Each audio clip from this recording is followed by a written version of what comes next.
Okay viewers, it's morning time. Nice sunrise.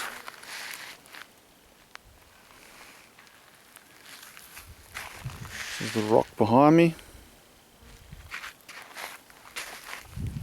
There's the camp set up.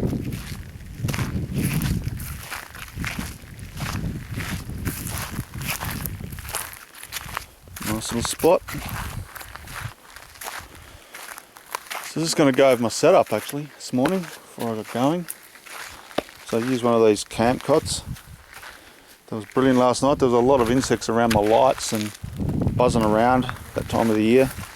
So once you get in there with this mesh, you seal it up and you're right to go.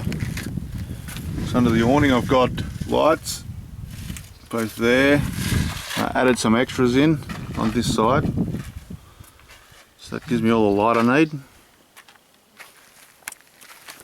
Water. There's my little shower. Had a shower last night. It's just a little pump. Table and chairs. So the Max Track's strapped to the spare wheel. Hopefully won't need those. Some stuff up on the roof rack. Power everything. There's a Anderson just on the back. In here I have some drawers. Just keeps everything a bit organised. The fridge in there. In here I have all my power set up. So I'm sitting still 12.5 volts and a bunch of plugs. On the back of the door here I have antenna for data. Can't actually get any data here, but then I have a hotspot that I normally stick behind the. I'll turn that on.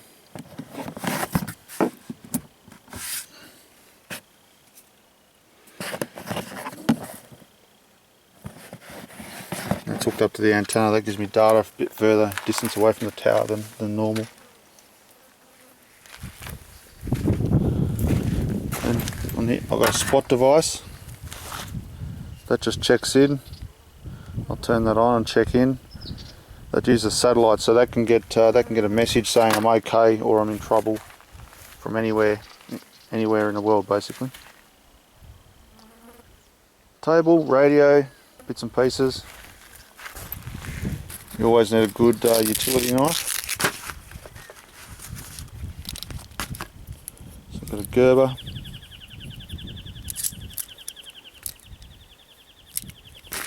And then also a good knife. You need a good knife. So I've also got a Gerber camping knife. And that's basically the setup. The car's got dual batteries. It's got BF Goodrich KO2s. It's got a Dobinson lift. Bull bar lights. CB radio. Another plug on the front for solar or whatever you want to plug in there. So, show you inside.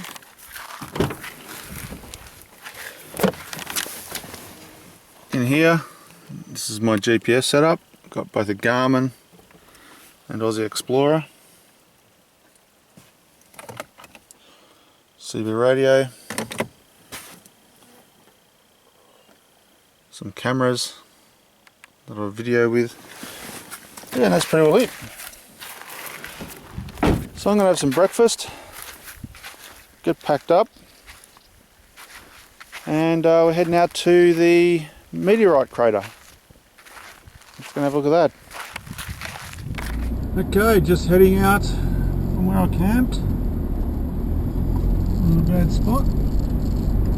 And heading to the crater where a meteorite hit, they say about 3,000 years ago. So about 25 feet or meters, I think it's feet, no, it's meters across. So yeah, it'd be interesting to see that. Then heading up maybe to a Aboriginal ochre mine, the longest continuously mined mine in the world, 60,000 years or so. Have a look at that and then weigh up what I'm going to do from there. Whether I hang around here or head over to Kalgoorlie way. Right. Now we're heading to 31 degrees today for Geraldton. That's correct, yep. The rest of WA is that? Yeah, so 32 degrees and sunny in Perth, 33 and sunny in Kalbarri, 40 degrees and sunny in Morawar, Mora and Dalwongi, both 38 degrees and sunny, Northern and Meriden, both 37 degrees. Okay, this should be the meteorite crater about here. So here it is.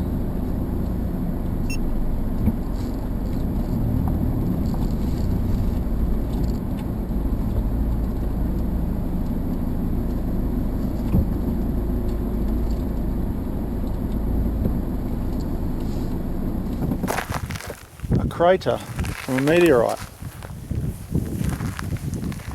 At 25 metres across.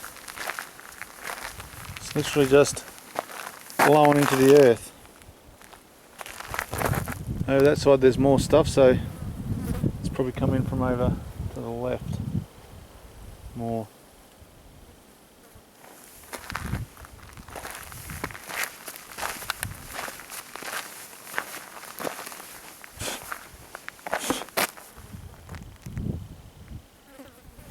I don't think there'd be much of the meteorite left, but people have probably taken it.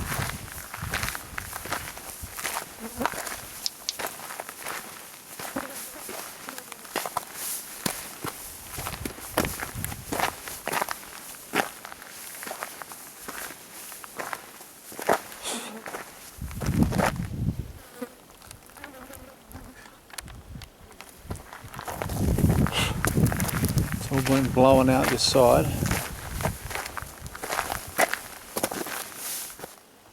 I'm standing in the crater.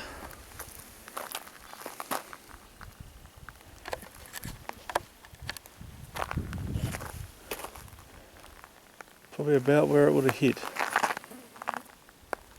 You can see the cars up there. There's this pole here, I don't know what that does.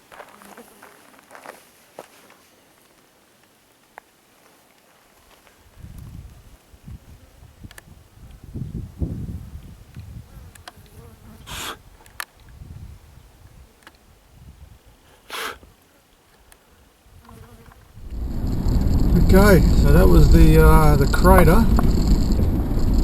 That's pretty interesting. I couldn't find any bits of the meteorite. I guess everyone's taken them over the time, but over the years.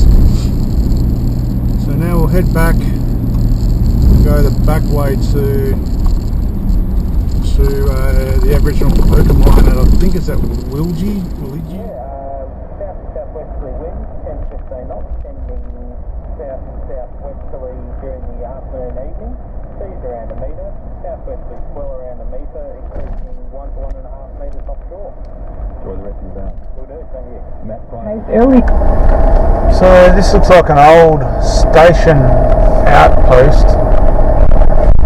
I don't know if anyone's still here, but an old house here. We'll have a look, eh? She's looking alright.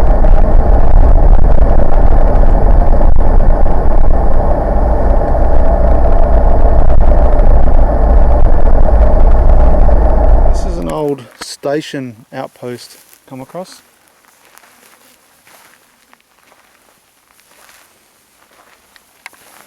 Let's go and have a look inside. Looks like it's reasonably modern.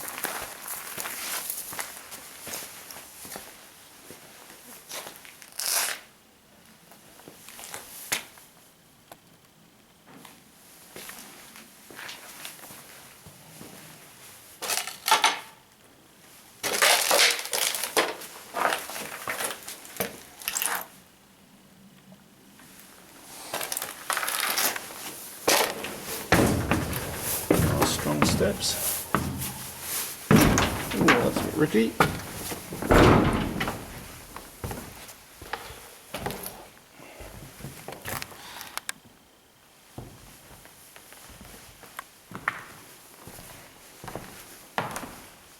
Couple yards. Little cottage.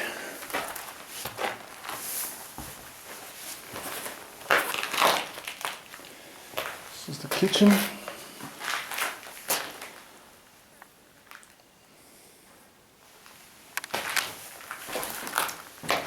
Storage room.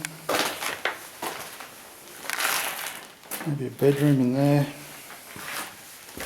And a lounge room here with the roof still in.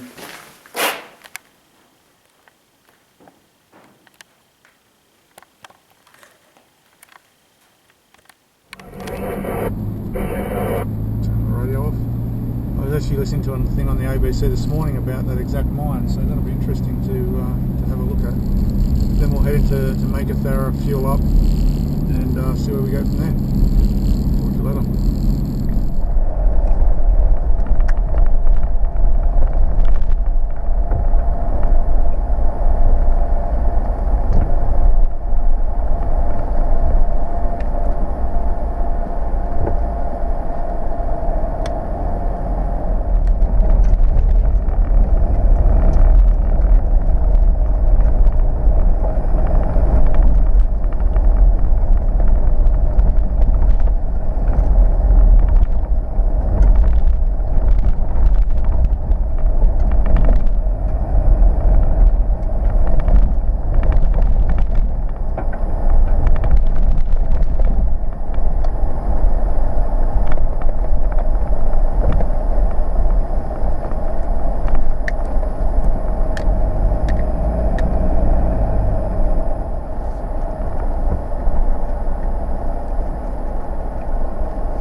I'm looking for this Aboriginal ochre mine that's out here, but it's I'm not sure, the path to it's closed. I'm wondering if this is another path around it, but yeah, we'll keep on looking for it. It's out here somewhere, but it's I think it's on that path that's closed, but we'll see. Keep on looking around, and then if we can't find it, we'll move on. There's the fork in the road about here, I think. And see if we can find a bit better way back. This way in was a bit rough. I think there's a better way back. We can hold a bit more speed and make up a bit of time. So,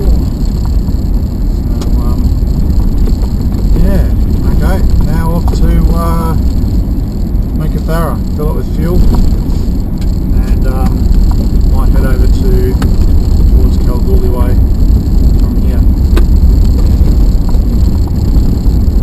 It's 43 degrees at the moment, so pretty warm. And this is Nanine by the lake.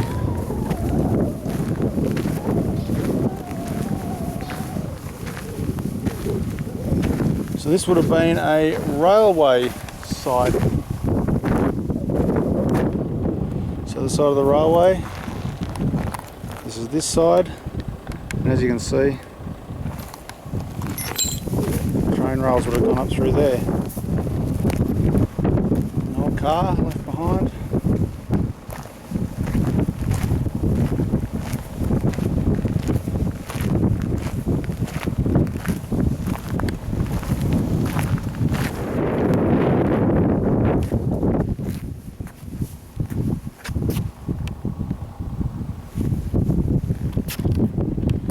Okay, just filling up with fuel in Meteor.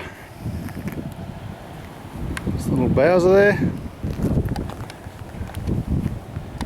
and then I'll work out where I'm heading from here. So, get back on the road.